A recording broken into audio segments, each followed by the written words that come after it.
আসসালামু আলাইকুম। মজার একটা রেসিপি নিয়ে চলে আসলাম, মাছের রেসিপি, কিন্তু মাছটা হবে ফুলকপি দিয়ে। আর এটা হচ্ছে অরাতা মাছ। তো এই মাছটাকে আমি এখন পরিষ্কার করে নেব। এই যে মাছ উঠে ধুয়ে এই যে রান্নায় চলে আসলাম। আর সব কিছু কুটা বাছা রেডি থাকলে কিন্তু রাঁধতে একদম সময় লাগে না। আর এই মাছের মধ্যে আমি দিয়ে দিয়েছি হলুদ, মরিচ এবং লবণ দিয়ে এটাকে খুব ভালোভাবে মাখিয়ে নিচ্ছি।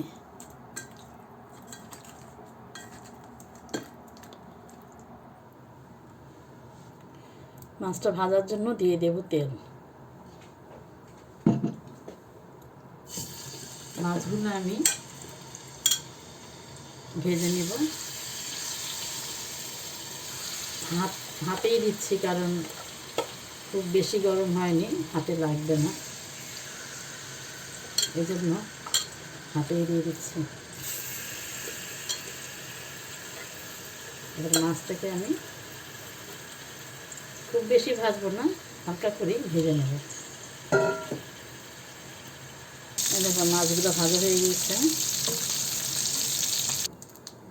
মাছ ভাজাগুলো হয়ে গিয়েছে, এই যে উঠিয়ে নিলাম। এখন আমি দিয়ে দেব এই যে কাঁচামরিচ এবং পেঁয়াজ কুচি, দিয়ে দেব রসুন কুচি। মাছ থেকে কিন্তু ভালোই তেল উঠেছে, আর কোনো তেল অ্যাড করতে লাগেনি। আচ্ছা, এবার দিয়ে দিব গুঁড়া মশলা, রেগুলার মশলা, ধনিয়া, জিরা গুঁড়া, হলুদের গুঁড়া, ধনিয়া গুঁড়া, মরিচের গুঁড়া এবং সামান্য আদা। সব কিছু দিয়ে আমি এবার একটু মশলাটাকে কষিয়ে নেব, সামান্য পানি দিয়ে কষিয়ে নেব।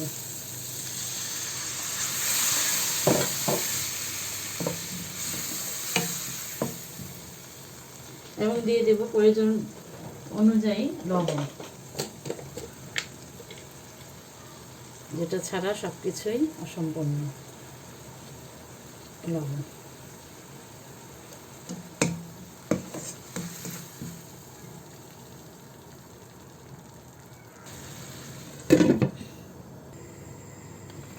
আর এই দেখো ফিরে আসলাম, আর এদিকে মশলাটা কষানো হয়ে গিয়েছে। এবার আমি দিয়ে দেব পানি। একটু পানিটা এবার ফুটে আসলে আমি সবজিটাকে দেব। আচ্ছা, পানিটা ফুটে উঠেছে, এখন আমি দিয়ে দেব এই যে ধুয়ে রাখা ফুলকপি এবং একটা আলু। আলু এবং ফুলকপি সব দিয়ে দেব, ভালোভাবে দিয়ে নাড়া দিয়ে দেব। এবং দিয়ে দেব এই যে ফ্রোজেন করে রাখা টমেটো, এবং এটা একটা ফ্রেশ টমেটো, এটা দুইটা হচ্ছে ফ্রোজেন টমেটো দিয়ে দিলাম। টমেটো কিন্তু আমি ধুয়ে ফ্রোজেন করে রাখি। তো এটাকে ভালোভাবে নাড়া দিয়ে দেব।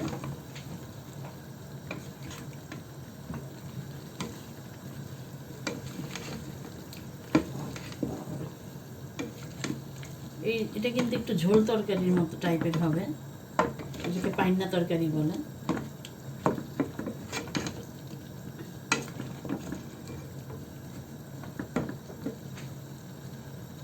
এই যে টমেটো দুটো একটু নরম হলে আমি আবার কেটে দিলাম। আচ্ছা, এবার দিয়ে দেব ভেজে রাখা মাছ। এবার মাছের সাথে একবারে তরকারি সব একসাথে হবে। এবার আমি এটাকে ঢেকে রান্না করব।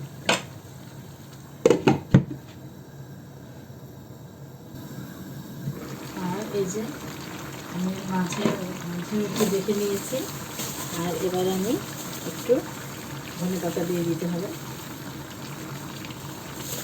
আমাদের বাংলাদেশিদের আরেক ঐতিহ্য ধনেপাতা, আর মাছ তরকারিতে তো ধনেপাতা না হলে চলবেই না। এবার একটু ঢেকে দেব।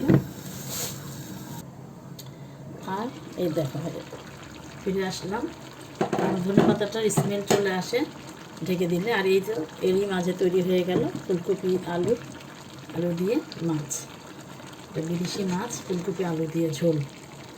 ওকে, আজ এ পর্যন্তই। আল্লাহ হাফেজ। এটা কিন্তু সাদা ভাত দিয়ে খুবই মজার হয়। আল্লাহ হাফেজ, আবার কথা হবে অন্য কোনো ভিডিওতে।